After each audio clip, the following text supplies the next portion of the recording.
Les morts ne mentent pas. Une chanson qu'il ne faut pas chanter.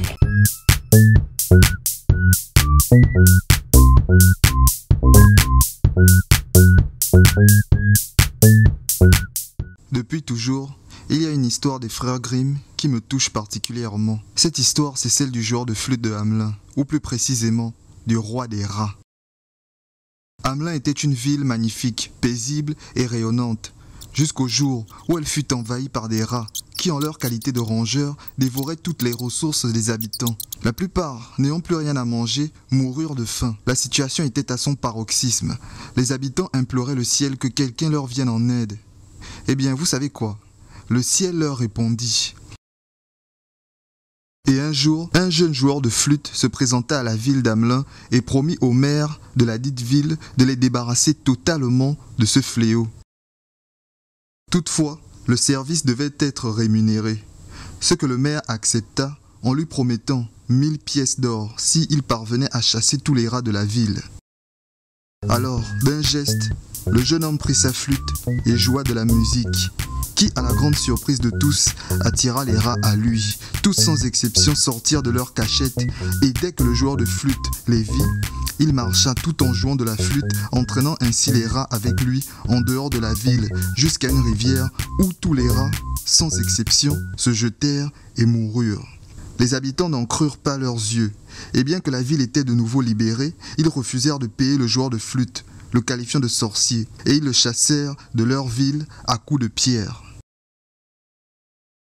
Le joueur de flûte quitta le pays, mais des semaines plus tard, il était de retour. Il se mit alors à l'entrée de la ville et recommença à jouer de la flûte. Cette fois-ci, au lieu des rats, ce sont les enfants de la ville qui sortirent et le suivirent pour toujours dans la forêt. Les parents, eux, ne les revirent plus jamais et restèrent hantés par la mélodie douce du jeune joueur de flûte pour toujours. Eh bien, on peut dire que cette histoire a encore une place importante dans notre société.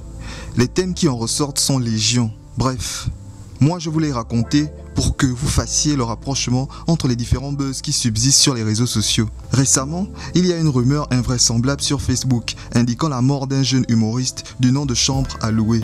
Bien évidemment, ça n'est pas son véritable nom, ce n'est qu'un pseudonyme. Rumeur? Oui, en effet, car l'intéressé est bien vivant. Mais la toile s'est empressée de prendre pour argent comptant ces rumeurs sans les vérifier. Pourquoi l'annonce de la mort d'une personne peut être prise au sérieux sans qu'il y ait une quelconque vérification fiable? Je dis bien fiable car les posts de stars pleurant ou se targuant d'écrire un message de condoléances à son encontre ne peuvent être fiables. Cela s'explique tout simplement parce que l'on aime le doux son de la flûte du buzz. Les réseaux sociaux ont pris une place importante dans notre vie. On y recherche des sujets sur lesquels on peut se défouler. On y recherche des sensations fortes, on veut rêver, on cherche à occuper l'infime partie de notre esprit qui s'ennuie. Alors en voyant cette rumeur sur le décès d'une telle personnalité, notre esprit émet un doute. Mais sans une quelconque preuve, en restant dans le flou, le doute laisse place à la curiosité, et cette curiosité est dangereuse, car elle accepte déjà quelque part l'information qui l'a fait naître. Et il suffit d'un seul déclic pour qu'elle accepte définitivement. Ça n'est guère notre faute, l'être humain est ainsi fait. Il suffit que quelque chose soit à minima crédible pour que l'on y croie, sans chercher à vérifier sa véridicité, derrière notre écran noir. Moi-même, j'en suis la preuve. L'une de mes vidéos sur Créole la Diva a eu énormément d'incompréhension. Certains, juste en lisant le titre, je devrais même dire en lisant mal le titre, ont affirmé que mes propos étaient véridiques. Tant bien même dans la dite vidéo, j'expliquais que les informations que j'apportais n'étaient que pure fabulation.